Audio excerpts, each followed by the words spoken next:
Bienvenue, chers auditeurs, au quatrième épisode maintenant de ce podcast d'introduction ou de familiarisation avec des grandes œuvres et des grands auteurs philosophiques. Donc, jusqu'à présent, donc, si vous avez bien suivi, on a fait John Locke, on a fait Machiavel et on a fait Platon avec l'apologie de Socrate. Aujourd'hui, on revient un peu dans le passé parce qu'on s'est donné comme mission de ne pas trop suivre une ligne du temps fixe. Ça nous permet d'aller d'un sujet à l'autre. Donc aujourd'hui, on revient à une figure qui est Épicure. Donc Épicure est un philosophe grec dont à peu près tout ce qui nous parvient comme élément biographique vient d'un auteur qui s'appelle Diogène Laërce.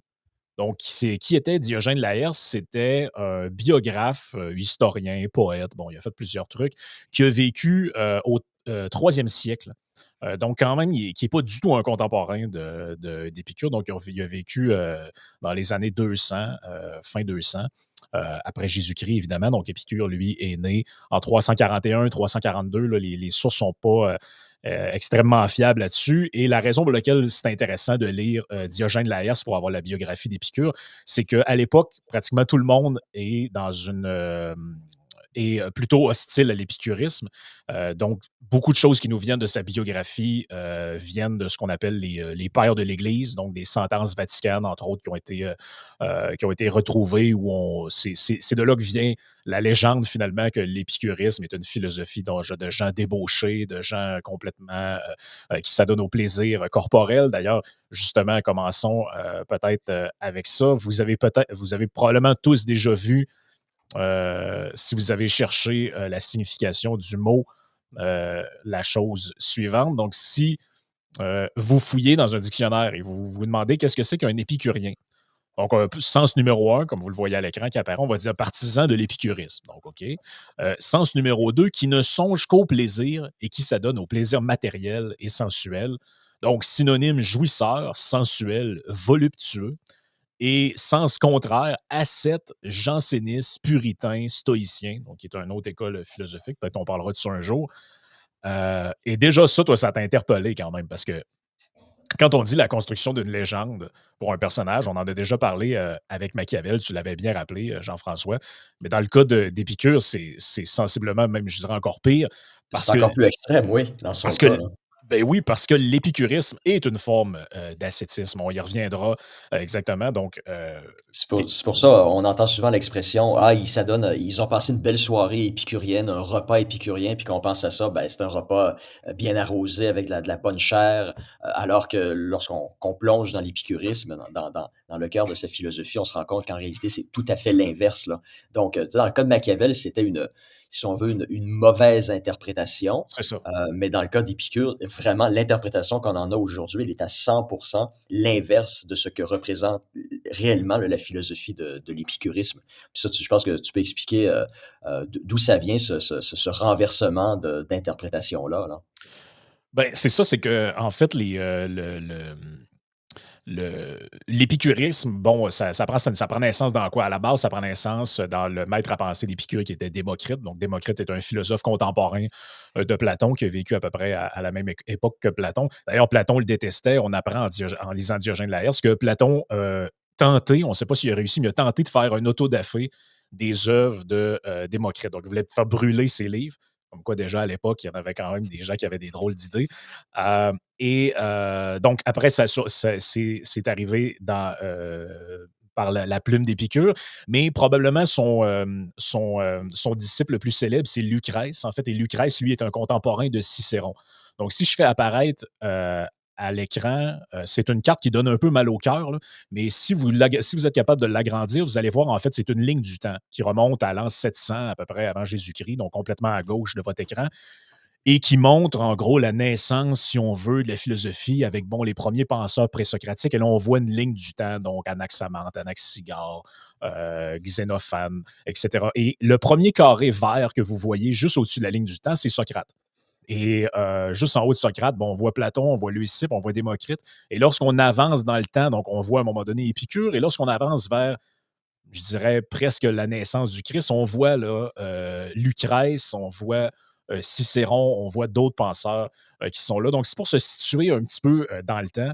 Et lorsque la religion catholique est officialisée, religion officielle de l'Empire romain, donc pratiquement tous les penseurs de l'Antiquité ont été soit mis sur un piédestal, comme dans le cas d'Aristote, ou une certaine interprétation de Platon avec les néo-platoniciens, ou soit carrément on a dit, on a fait disparaître leurs œuvres, on a dit que c'était des dépravés, des gens infréquentables, tout ça, et ça a été le cas notamment d'Épicure et de d'autres euh, auteurs contemporains de Platon qui finalement, dont il ne reste pas grand-chose parce qu'Épicure, regardez, j'ai l'œuvre complète dans mes mains, C'est c'est ça ici. Lettres et maximes de Épicure, regardez l'épaisseur que ça a. Donc ça, c'est tout ce qui nous est parvenu de l'œuvre d'Épicure. Et ça se compose de quoi? Ça se compose de 3 lettres. Donc, on a la lettre à Ménécée, la lettre à Hérodote et une autre lettre dans laquelle il parle essentiellement de 3 choses. Celle qui nous intéresse peut-être plus, c'est comment mener une bonne vie, finalement, la philosophie morale et éthique et politique d'Épicure. L'autre parle de la physique et l'autre parle de l'astronomie, les astres, les planètes, les phénomènes naturels mais et ça, c'était quelques maximes. C'est tout ce qui nous parvient finalement de lui. Mais ça, c'était assez commun chez les auteurs de l'époque parce que, Cicéron, on en parlera certainement dans les prochaines semaines, leurs œuvres étaient écrites sur des peaux d'animaux et puis, parce que le papier coûtait trop cher. Donc il y avait beaucoup, il y a eu beaucoup d'exemples dans le passé où des moines dans des monastères voulaient écrire un nouveau manuscrit, puis ils ont tout simplement «recyclé» entre guillemets des anciens manuscrits qui étaient écrits sur des peaux. Donc ils mettaient un peu de teinture par-dessus, puis ils écrivaient par la suite. Puis c'est comme ça qu'à un certain moment, un moine a découvert la République de Cicéron. Mhm. Il y avait une peau devant lui. Il a commencé à gratter avant d'écrire son nouveau manuscrit pour se rendre compte qu'il y avait quelque chose qui avait été effacé. Puis c'était la République de Cicéron. Puis si vous lisez ce livre-là, vous avez des endroits dans le texte où le propos s'arrête. Puis là, c'est écrit entre parenthèses, la suite du texte a été perdue. On pense que ça fait à peu près l'équivalent de 12 lignes qui ont été perdues, mais à la lumière de ce qui a été écrit avant et après, on suppose que Cicéron parlait de telle ou telle chose. Donc, ça a été la même chose aussi avec Aristote. Il y a des références dans ses ouvrages à d'autres ouvrages qui sont introuvables. Donc, c'est probablement ce qui est arrivé aux œuvres de ces gens-là. Ils ont été victimes de recyclage essentiellement, tout simplement parce que le papier coûtait trop cher. Donc, on était des siècles et des siècles avant l'invention de l'imprimerie. Donc, de Gutenberg. Quand on pense à des gens comme Gutenberg, lorsqu'on a un livre devant nous, on voit pas tout ce qui se cache derrière, en quoi l'invention de l'imprimerie, ça a été ça a été une révolution, là. Parce qu'auparavant, le savoir était détenu entre les mains d'une minorité d'individus, Mhm. puis le savoir pouvait disparaître. Pouvait disparaître si le seul et unique manuscrit était, entre guillemets, «recyclé», alors qu'aujourd'hui, ben, c'est tout à fait l'inverse, là. Tout ce qui est dit, tout ce qui est écrit, ça va rester ad vitam aeternam sur le web, là. Donc, c'est vraiment, lorsqu'on compare notre époque avec celle de ces gens-là, il y a 2000-2500 ans, on doit se rendre compte, dans une certaine mesure, qu'on vit dans une époque où l'accès au savoir a jamais été aussi important que maintenant, là. Ouais, totalement. Et comme je disais, ce qui nous reste de ces personnages-là, Épicure, mais on pourrait parler d'Aristippe, on pourrait parler de d'autres philosophes grecs dont il reste finalement souvent que les noms. On connaît les noms, pourquoi? Parce que, comme je l'ai dit, Diogène Laërce a fait une anthologie de ça dans laquelle il les nomme, dans laquelle il présente une brève biographie. Un tel est né à tel endroit, il a fait telle affaire. Mais pour ce qui est du reste, Épicure, c'est un peu un nom qui flotte comme ça pendant des centaines et des centaines d'années, parce que de son œuvre, il nous reste les lettres qui ont été recopiées par Diogène dans ce livre-là.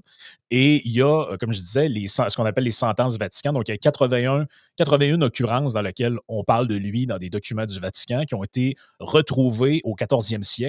Et certaines personnes doutent de l'authenticité là, finalement de ces documents-là. Là. Donc, on ne sait pas exactement qu'est-ce qui est vrai, qu'est-ce qui n'est pas vrai dans ce qui a été raconté. Mais il y a une chose qui est sûre, c'est que dès le 3e siècle, quand on parle d'Épicure, la diffamation commence déjà. Donc, je suis dans la partie biographique que Diogène Laërce, qui n'est pas le même Diogène avec son tonneau. Là. Ça, c'est plusieurs centaines d'années plus tard. Et il en fait brièvement la nomenclature. Il dit le stoïcien Diotime, donc qui est un personnage très peu connu lui aussi, ne serait-ce que parce qu'il est mentionné là-dedans, qui le haïssait, donc parlant d'Épicure, l'a très vilainement calomnié en produisant comme Épicure 50 lettres scandaleuses. Donc, il faisait des copies des lettres que Épicure faisait, faisait comme passer pour lui. Un de ses frères, Et là, il parle de ce que l'autre dit à propos d'Épicure. Un de ses frères était un débauché, lui-même vivait avec une catin nommée Léontia. Et là, il nous dit ensuite, il n'était pas né citoyen grec. Donc, les gens, Oh. pour le diffamer à l'époque, C'est un pour le sale ridiculiser, immigrant. c'est ça, il lui disait finalement que c'était un sale immigrant. Épithète, qui est un autre personnage quand même important, l'appelle immoral et le poursuit de ses injures. Timocrate parle également de lui. Et qu'est-ce qu'il dit, Timocrate? Il dit que Épicure vomissait 2 fois par jour tant il mangeait. Donc, vous voyez un peu d'où viennent je ne sais pas si les gens réalisent qu'en l'an 300, des gens On radotaient sur Épicure, qui est un on personnage aurait dont on ils n'ont jamais été contemporains.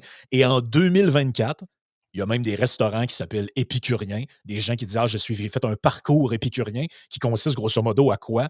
À manger jusqu'à temps que vous en vomissiez. Tel à que pro à prolonger un mensonge, là, parce qu'encore une fois, c'est à pas du tout prolonger, ça la donc, philosophie d'Épicure.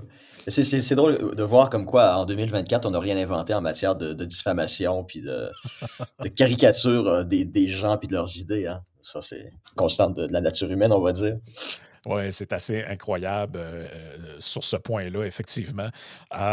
Donc Épicure, en gros, il raconte quoi? On ne sait pas grand-chose sur, l'entièreté de ses théories. Comme je l'ai dit, il reprend la physique, de Démocrite qui était assez, comment je dirais ça? Assez avant-gardiste en son temps. Donc c'est les premiers, dans l'histoire qui ont proposé l'idée que la réalité était composée d'atomes. Donc on les appelait aussi Mmh. les atomistes grecs. Donc, contrairement aux autres qui pensaient que la matière était composée des éléments comme le feu, la terre, l'eau et l'air, eux disaient, les atomistes, donc Démocrite, Épicure a repris ça, Lucrèce a perpétué ça plus tard. Ils disaient, donc ils admettaient l'existence du vide, ce qui était une hérésie à l'époque. Là, le vide, c'est pas quelque chose qui existe. Et ils disaient, les atomes se déplacent dans le vide.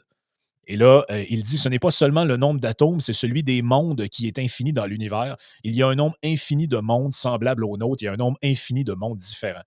Donc, je ne sais pas si vous réalisez, là, mais il y a des gens dans l'Antiquité grecque qui disaient: Oh, oui, l'univers est composé d'atomes qui sont dans le vide et il y a comme un multivers avec un nombre infini de possibilités. Donc, ça a existé là, dans le passé. Mais comme je vous dis, on ne sait pas grand-chose de ça parce que tout ce qui nous reste, c'est une lettre dans laquelle Épicure explique à un disciple, en gros, ben, voici ce que je pense de ce que c'est que la physique. Mais c'est tout ce qu'on sait. On ne sait rien d'autre par rapport à ça.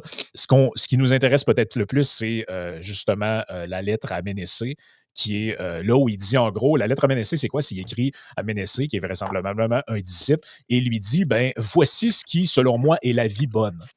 Et pourquoi c'est pertinent, c'est que tu pourras, on en jasait d'ailleurs en privé de ça, c'est que dans la philosophie antique, tel que le rappelle d'ailleurs, c'est un autre bon livre à lire sur la philosophie antique, qui s'appelle justement Qu'est-ce que la philosophie antique d'un historien français qui s'appelle Pierre Hadot, qui explique bien que toutes les écoles philosophiques dont on pourrait parler, donc évidemment l'école platonicienne fondée par Platon, l'école d'Aristote, l'école des stoïciens, correspondent tous plus ou moins à un idéal de comment il faudrait vivre notre vie. Et l'épicurisme avait son propre idéal et c'est ce qu'il essaie d'expliquer à Ménécée dans sa lettre. Je ne sais pas si tu voulais intervenir sur Ouais, un ben, point à ce moment-là. c'est ça, ben, c'est le propre de la philosophie antique par rapport à la philosophie moderne. Machiavel, c'est le penseur révolutionnaire qui a commencé, là, la philosophie moderne, puis il y a eu vraiment un changement paradigmatique à ce moment-là parce que avec Machiavel, la grande question, c'est comment doit-on organiser la société? C'est pour simplement à des fins, pour des considérations, entre guillemets, basses, non idéales, donc simplement pour maintenir la paix, l'ordre et le bon gouvernement, simplement empêcher les individus de s'entretuer. Donc, c'est très, très, très réaliste, puis c'est ancré dans une analyse de la nature humaine, une analyse empirique de la nature humaine, tandis que les anciens, eux, ils visaient un idéal, par exemple, Platon, comment établir une société juste. Pour Aristote, c'est un petit peu la même chose. Il disait que toute chose a une fin, puis la finalité de la politique, c'est le bonheur. Puis pour Aristote, le bonheur était associé à l'établissement d'une société juste. Donc, toute ces philosophies tournaient autour de qu'est-ce que la justice, en quoi ça consiste, puis comment est-ce qu'on peut l'établir dans une société. Les Romains étaient peut-être un petit peu plus réalistes que les Grecs, mais il y avait encore une dimension très, très idéaliste dans leur analyse. Donc, Léo Strauss, qui est dans son texte Qu'est-ce que la philosophie politique, c'est exactement le point qu'il fait. Vous avez deux grands moments dans la philosophie politique. Vous avez la philosophie des anciens, qui est très idéaliste, puis vous avez la philosophie des modernes, qui commence avec Machiavel, qui elle est très réaliste. Donc c'est ça, c'est pas étonnant que Épicure se soit intéressé à qu'est-ce que la vie bonne.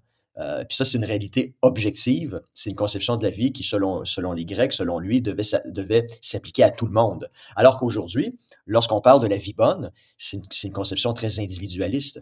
Par exemple, vous regardez la déclaration d'indépendance des 13 colonies américaines, c'est chaque individu a un droit inhérent au bonheur. Et lorsqu'on définit le bonheur, c'est un bonheur individuel. J'ai ma conception de la vie bonne, tu as ta conception de la vie bonne. Donc, potentiellement, sur la planète, il y a 8 milliards de conceptions possibles de la vie bonne, puis elles doivent toutes être respectées dans la mesure où, comme on l'a expliqué avec John Locke lors du dernier dialogue, dans la mesure où ma conception ne va pas venir poser problème pour la vie, la Mhm. sécurité d'autrui. Mais tandis que pour les Grecs, il n'y avait qu'une seule conception de la vie bonne qui était acceptée. Et ça traverse, là, ça transcende tous les auteurs, que ce soit Platon, Aristote, Épicure ou n'importe quel autre auteur grec ou romain Mhm. de l'époque. Donc, c'est comme ça qu'on doit comprendre la philosophie des anciens, qui est très, très, très différente là, de la philosophie des modernes. Ben oui, parce que si vous vous intéressez à des personnages donc plus modernes, même si ça fait très longtemps quand même, comme Kant. Donc, Kant, on disait, il y a une célèbre phrase, on disait, ben, en gros, Kant, il a vécu, il est mort, et c'est à peu près ça. Fin de la partie biographique sur Kant. Donc, il était chez lui, il sortait pas trop, et il écrivait son système théorique sur la critique de la raison pure, le traité sur la morale, etc. Mais chez Platon, par exemple, le but de la philosophie a un but éminemment pratique. Et c'est quoi ce but-là? C'est la formule de Platon lui-même, c'est ensemencer les esprits. Donc, le but, c'est quoi? C'est faire changer les choses par la transmission du savoir, par l'éducation, éventuellement de rendre le roi philosophe ou de faire en sorte que le philosophe soit roi. Donc, il y a un but, tu sais, ces gens-là voyaient dans la philosophie un instrument ou une manière de diriger la vie bonne. Donc, chez, Ouais. chez Aristote, ça va être autre chose, c'est la vie théorétique, bon, la vie des idées, etc. Chez les stoïciens, c'est autre chose. Ce Et qui, tout ce ça qui prend son sens chez Épicure aussi, évidemment. Ouais. Ce qui fait en sorte que la conception de la vie bonne, pour les Grecs, c'est une conception qui s'impose, comme je le disais, à tous les individus. Donc, chez les Grecs, il n'y avait pas d'idéal individualiste qui primait dans la société grecque. C'était l'individu qui était au service de l'idéal, au service de la société, ce qui est encore une fois tout à fait l'inverse de ce qu'on retrouve dans nos sociétés Mhm, libérales actuelles, où c'est plutôt la société qui est au service de l'individu puis de son droit individuel au bonheur. Donc, il y mhm, a vraiment un renversement complet là, de la manière de conceptualiser le rôle de l'État et de l'individu, qu'on soit chez les anciens ou chez les modernes. mhm. Il y a quelque chose d'assez fascinant quand on commence à lire la lettre à Ménécée, c'est en fait que Épicure commence en disant, ben, il y a un petit peu, il parle un peu au début sur l'utilité de, bon, de ce qui est en train de ce qu'il va lui enseigner là. Et là, ensuite, il rentre très vite dans le vif du sujet. Il perd pas trop de temps. Il lui dit, prends l'habitude de penser que la mort n'est rien pour nous. Car tout bien et tout mal réside dans la sensation. Or, la mort est la privation de toute sensibilité. Par conséquent, la connaissance de cette vérité que la mort n'est rien pour nous nous rend capables de jouir de cette vie mortelle. Non pas en y ajoutant la perspective d'une durée infinie, mais en nous enlevant le désir de l'immortalité. Et ça, c'est très, très important, cette phrase-là, parce que l'épicurisme, c'est essentiellement, c'est une des premières philosophies. Elle a été accusée d'athéisme, d'ailleurs, parce que, bon, il y a une espèce de préambule où il dit, oui, oui, les dieux existent, mais ils ne se préoccupent pas de nous autres. Ils vivent dans un autre monde, nous, on vit dans le monde des mortels. Et en gros, ce qu'il dit, c'est, ben, attendez pas après la chimère de l'immortalité ou la vie de l'âme après la mort. Après la mort, il n'y a plus de vie. Et vous avez qu'une vie, c'est elle qui est là maintenant. Et vous auriez intérêt à en profiter pour mener une bonne vie, une vie Qui va, juste, une qui vie va vous honorable, permettre, qui va vous permettre aussi d'éviter la douleur. Ça, c'est fondamental pour lui, là. qui va vous permettre d'éviter la douleur. Et là, il dit, le sage ne fait pas fi de la vie. Et il n'a pas peur non plus de ne plus vivre, car la vie ne lui est pas à charge, et il n'estime pas non plus qu'il y ait le moindre mal à ne plus vivre. Ce n'est pas toujours la longue durée qu'on veut recueillir, mais la plus agréable. Et ça, je veux Ouais. dire, c'est quand même, ça résonne beaucoup avec la préoccupation que les contemporains ont de l'obsession de la sécurité. Mhm. Euh, Bah, de nos jours, l'idée, c'est de vivre le plus longtemps possible, oui, nonobstant la qualité de la vie qu'on peut avoir. Alors que chez les Grecs, ben, c'est ça, il valait mieux mourir à 30 ans en ayant mené une vie bonne ou en ayant fait quelque chose de grandiose, d'héroïque pour la cité. Donc, les- absolument. Pensez à tous ces gens qui voulaient, qui veulent absolument arrêter de vivre pour se protéger de tous les dangers, qui veulent se vivre C'est pas c'est pas une dans un vie, univers. c'est pas une C'est vie, là. c'est pas C'est une une vie vie et regardez c'est le une vie biologique, c'est une vie qui est purement biologique, alors que j'ai écrit dans Homo Superstitious, chez les Grecs, la conception de la vie, ils s'opposaient à cette conception-là biologique de la vie.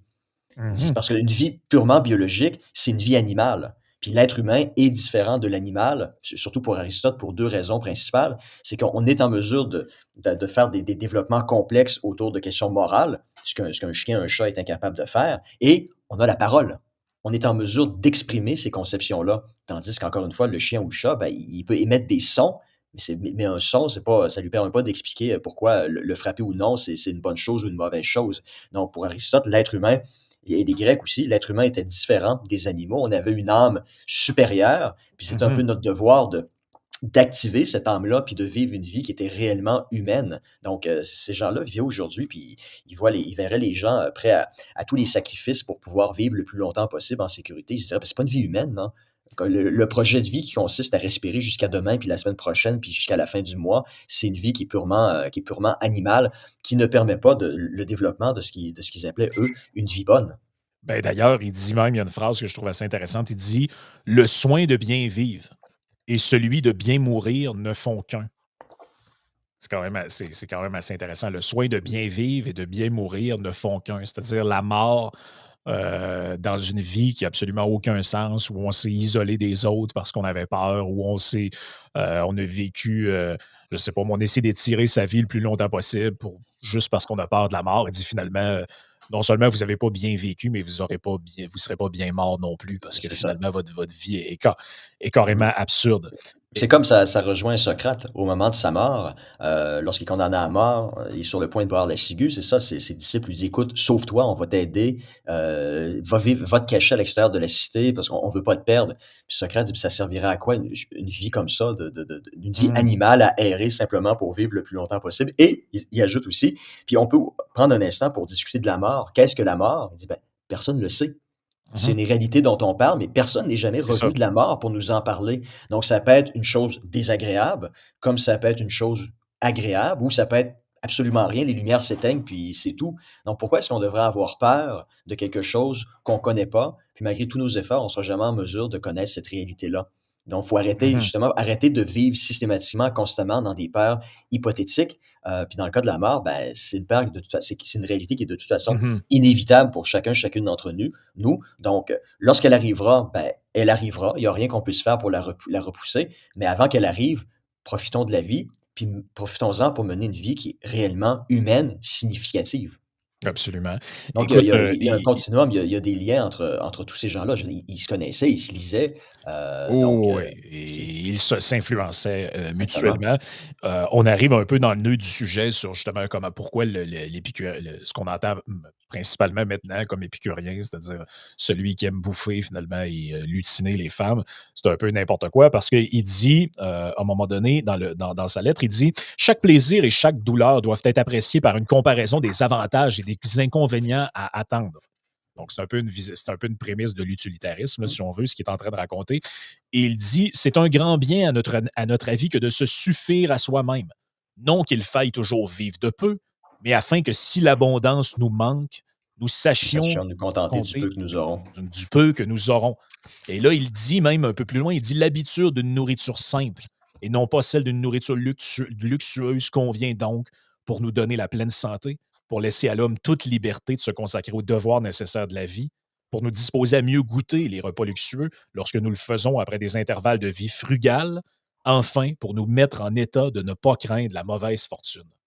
Ben là, Voilà, écoutez, ça peut pas être plus clair que ça peut ça, pas hein? être plus clair que ça. Et au cas où c'était pas assez clair, il rajoute: «Le plaisir dont nous parlons est celui qui consiste pour le corps à ne pas souffrir et pour l'âme à être sans trouble».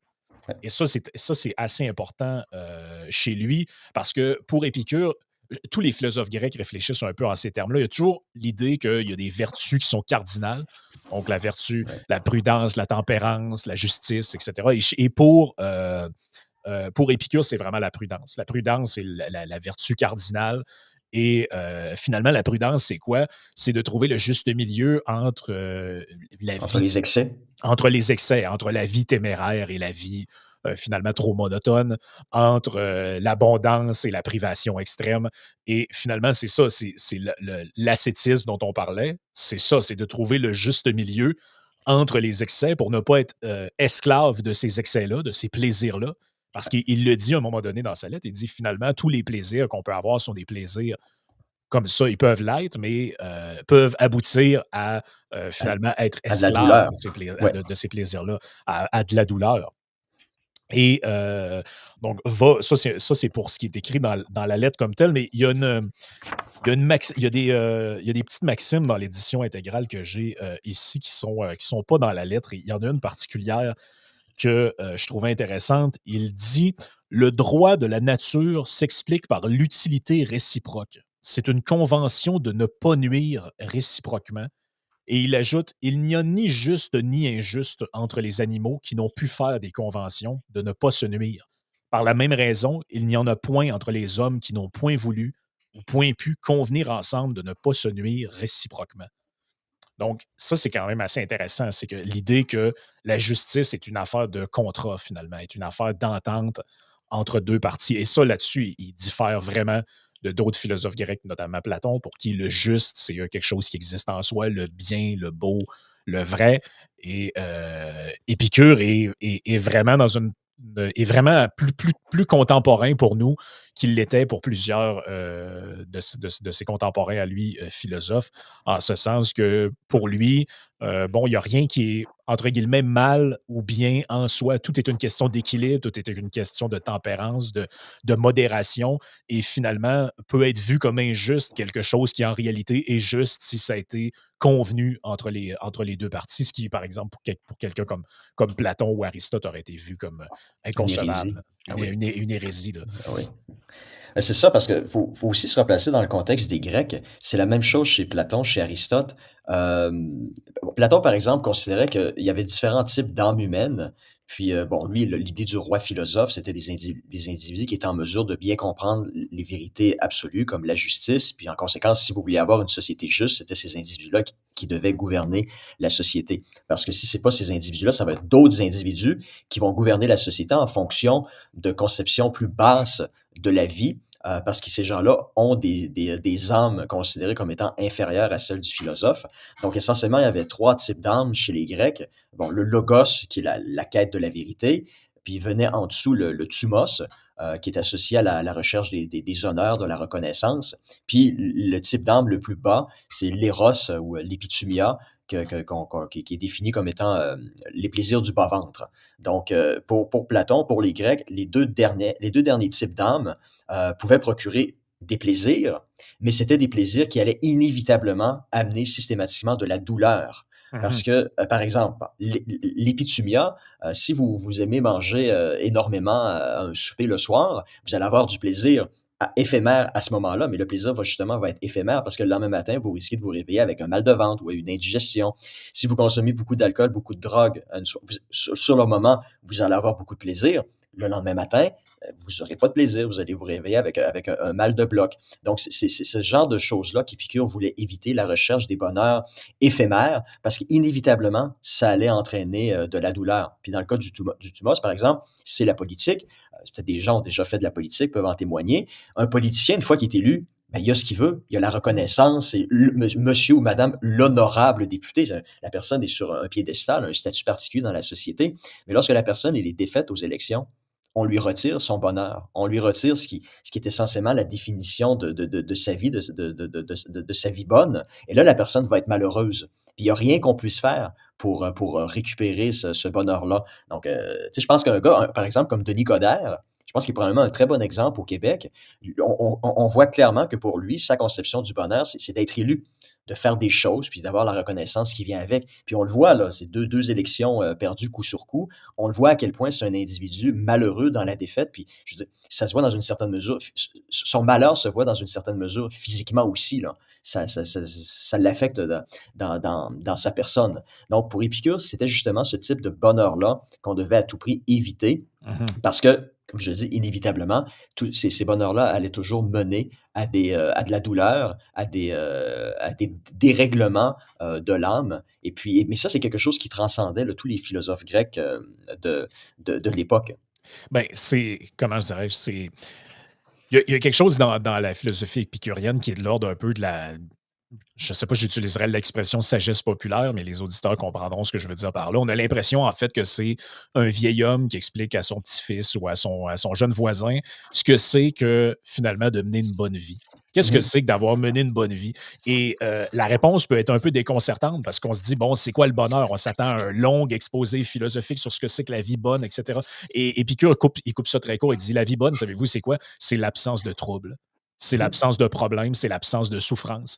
Et ça fait écho à tous ces gens qui, finalement, ne, ne croient pas à cette simplicité-là de la vie bonne et disent, ben, moi, en fait, je suis à la recherche de sensations fortes. Donc, ils font des trucs dangereux, ils se jettent en bas de falaises en parachute parce qu'ils ont absolument besoin de vivre des sensations fortes pour se sentir exister. Et en gros, Épicure, ce qu'il dit, c'est, ben, oui, vous apprenez du plaisir à faire ce genre de choses-là, mais ce plaisir-là va vous amener de la souffrance, vous amène une dépendance à ce type de plaisir-là Ouais, parce que tu es exactement. obligé toujours d'aller plus loin, d'en faire toujours plus, un peu comme une drogue. Il ne parle pas de drogue là-dedans, mais son propos pourrait très bien être appliqué à ça. Puis en gros, il dit, vous devriez juste vous contenter de mener une vie bonne, c'est-à-dire de mener une vie sans trop de problèmes, une vie de tempérance, jamais, de ne pas vivre, je ne vous demande pas de vivre une vie de privation, et je vous demande de vivre Non, une puis vie dans laquelle vous trouvez un équilibre entre des activités qui vous font plaisir et des activités qui peuvent vous mettre en danger, euh, euh, des choses qui vous font plaisir, mais sans tomber dans l'excès extrême. Donc, ni privation, ni abus, ni absence de danger total, ni témérité. Et finalement, il dit, ben, la vie, c'est un peu un juste milieu. C'est ça, c'est c'est un ça. juste milieu là-dedans. Je vous dis pas de rien faire, comme je vous dis pas de risquer votre vie à tous les jours. Essayez de vivre une vie qui vous semble bonne et qui vous semble juste. Puis finalement, à la fin de votre existence, vous allez vous rendre compte que ben, c'était L peut-être cette vie-là, finalement, était peut-être plus agréable que ce que vous auriez pensé. C'est ça, au moment de votre mort, vous allez pouvoir refléter sur votre vie en vous disant: «J'ai été heureux, j'ai évité la douleur, j'ai rien à regretter». Parce que moi, je vais vous donner un exemple. Moi, à un moment donné, j'avais eu cette discussion-là avec ma femme, puis, je lui avais dit: «Tu te rends-tu compte, en ce moment là, dit tout est parfait dans notre vie. Mais à tous les points de vue, tout va bien». Il y a tu sais? Puis quand vous pensez à votre vie en ce moment, puis je suis persuadé qu'il y a un élément sur lequel vous dites: «Ouais, c'est pas parfait, ça pourrait aller mieux», que ce soit dans mes relations avec mon chum ou ma blonde, au travail, avec mes amis, je viens d'avoir une tension avec un de mes chums, puis ça me rend un peu mal à l'aise, ça me rend un peu malheureux. Il y a la plupart du temps là, il y a toujours un déséquilibre comme ça qui vous affecte. Puis la quête de la vie, c'est d'essayer de ramener l'équilibre dans cet élément-là où vous êtes victime d'un déséquilibre. Mais les moments dans la vie où vous êtes en mesure de vous dire: «Tous ces éléments-là, l'amitié, les relations amoureuses, sur la vie le plan professionnel, tous ces plans-là, là, j'ai atteint l'équilibre parfait». Et là, vous avez un moment pur de bonheur, mais le problème, c'est que vous vous dites probablement, sûrement, puis c'est ce que j'avais dit à ma femme à l'époque, elle m'avait trouvé un petit peu, elle dit: «C'est un peu downer ce que tu me dis», mais pour moi, ça faisait sens, puis ça durera pas. Parce que tout équilibre est voué à se déséquilibrer à un certain moment. Donc profitons du moment, en ce moment, tel qu'il est, où tout est équilibré, profitons-en au maximum. Puis lorsqu'on va être victime d'un déséquilibre dans un pan de notre vie, on va au moins pouvoir refléter sur ce moment-là, puis ça va servir un peu d'inspiration pour essayer de retrouver cet équilibre-là, qui aura été perdu, pour X ou Y, raison. Donc c'est tout simple, mais je suis persuadé que beaucoup de gens, beaucoup d'auditeurs peuvent se retrouver dans ce que je dis. Oui. Atteindre c'est difficile à décrire, vous le ressentez, puis vous réveillez un matin avec un sourire au visage en vous disant: «Ma vie, elle est parfaite». Elle est parfaite parce qu'elle est équilibrée. Mais c'est d'autant plus simple et que c'est ce qui fait la force de cette pensée-là. C'est ce qui fait qu'à Épicure, il y avait des gens qui venaient à son école, qu'on appelait le jardin. Et c'est ce qui a fait qu'il y a eu des disciples et c'est ce qui a fait que même si le nom a été sali d'une certaine manière, c'est encore quelque chose qui perdure aujourd'hui. C'est que c'est simple, c'est à la portée de tout le monde. Je veux dire, c'est pas tout le monde qui peut prendre Hegel ou Heidegger et comprendre ce qui est écrit dedans, mais tout le monde peut prendre les petites lettres qu'a écrites Heu, Épicure à ses disciples Ça et, nécessite pas d'études universitaires, de doctorat pour comprendre quelque chose et d'aussi simple. d'aussi simple qui finalement, tout ce que ça dit, c'est écoutez, vivez une vie équilibrée et à la fin de votre vie, vous allez vous rendre compte que finalement, vous avez mené une bonne vie. Il y a C'est rien à regretter, c'est ça. Et c'est ça c'est qu'il ça. dit aussi, c'est pas une idée de systématiquement toujours se priver. Une fois de temps en temps, un bon repas. Là, ça vous fait: «Ah, l'abondance, comme c'est agréable», mais vous devez vous dire: «D'accord, mais si ma vie ne consiste qu'à me plaire, me complaire dans l'abondance, ben, à un moment donné, je vais manquer d'argent, puis je vais être obligé de transiter du caviar puis du homard vers le ballonné. Puis là, je vais être malheureux». Mais si vous vous Oui. contentez toujours juste manger convenablement, c'est quelque chose d'agréable, de bon, qui est pas excessif, puis une fois de temps en temps, vous vous gâtez, ça, c'est des moments de jouissance, de bonheur, mais si vos moments de jouissance et de bonheur deviennent le quotidien, ben, ça peut tout simplement pas perdurer. Puis vous avez une multitude d'histoires Mmh. de gens comme ça qui vivaient toujours, toujours, toujours dans l'excès, puis ça finit toujours mal. Ça finit en dépendance à l'alcool, à la drogue, ou aux relations sexuelles, qui est aussi une autre forme de dépendance. Et ça, vous rencontrez ces gens-là qui, qu'à un moment donné, frappent un mur, puis ils savent plus comment s'en sortir. Parce que toute leur vie a été orientée, guidée par cette recherche-là déréglée, démesurée, de bonheur qui sont en soi éphémères et qui ne peuvent mener, encore une fois, qu'à des sources de douleur. Mais des Mmh. gens qui mènent une vie simple, qui n'ont pas besoin de s'habiller avec des vêtements Gucci, et cetera. Ils sont à l'aise dans ce qu'ils ont. Si on leur enlève leur t-shirt, si on leur vole leur t-shirt à la plage, bon, ben, on m'a volé mon t-shirt, c'est pas plus grave que ça. Je l'avais acheté à telle boutique, ça m'a coûté 3,95 $. Je vais aller m'en acheter un autre, là. Mais C'est imaginez ça. si on vous vole votre bagnole qui vaut 100 000 $ ou vos souliers qui valent 1 000 $, ben là, ça devient une tragédie, puis ça va vous rendre malheureux. Euh, donc, Ouais, c'est c'est très ça, vrai, c'est une philosophie de la vie qui est, encore une fois, qui est toute simple, qui est à la portée de tout le monde. Et puis, on peut aussi se poser la question, si tout le monde vivait comme ça, heu, ben, il y aurait évidemment beaucoup de conséquences sur, par exemple, le capitalisme, hein. Parce que le capitalisme, ça carbure au consumérisme, à la consommation excessive. Et puis, bon, on pourra parler un jour, je pense, de Marcuse, on en avait discuté. Je pense mmh que ça serait un bon auteur à discuter au moment du Black Friday, aux États-Unis. Mais je pense que c'est des gens comme ça ont été influencés par cette philosophie épicurienne mh. dans son sens véritable, là. Pas le sens qu'on a voulu, lui en donner par la suite, là. Mais, mais voilà. Ouais, absolument. Et écoute, les gens, j'espère que après cette, vous aurez un peu ça a remis de la clarté dans vos idées sur ce que c'était que la construction de la légende, d'Épicure, comment on est passé d'un philosophe finalement qui faisait, la promotion d'une espèce d'ascétisme, de la tempérance, de la prudence, à, finalement le père fondateur de la débauche, Un moderne et de type la un type que le Vatican a placé à l'index au même ouais, c'est titre ça, que Machiavel. absolument. D'où Et d'où d'où d'où la raison pour laquelle faut lire les gens. Faut arrêter de simplement s'en tenir à la réputation, puis les qu'en puis «Ouais, j'ai entendu dire que dit telle chose à telle émission de radio, puis c'est un débile». Hein, mmh je pense que c'est un bon exemple ici, là. C'est tout ben, simple, je l'ai fait imprimer, ça fait quoi? 5 ou 6 pages. Ça se lit en une quinzaine de minutes, puis ça permet de comprendre quelque chose de tout simple. Donc, je veux dire, les gens, c'est un truc un peu plus personnel, mais les gens qui ont tendance à nous critiquer puis à nous prêter des mauvaises intentions, ben, des fois, s'ils prenaient simplement la peine de nous écouter, de nous lire, ben, ils réaliseraient qu'on est tout à fait on n'est pas des ogres, puis on est tout à fait l'inverse de ce que plusieurs personnes se plaisent à raconter, sur nous, là. Mais ça, ouais. c'était ça à l'époque d'Épicure, c'est encore le cas Ben, aujourd'hui, c'est ça ça. ça changera pas malheureusement. Encore faudrait-il se donner la peine, de le faire. Parlant de se donner la peine, ben, on invite les gens à, laisser une mention j'aime sur, la vidéo si vous l'écoutez en vidéo. Partagez ça avec, vos amis, les gens que vous aimez, les gens que vous aimez moins.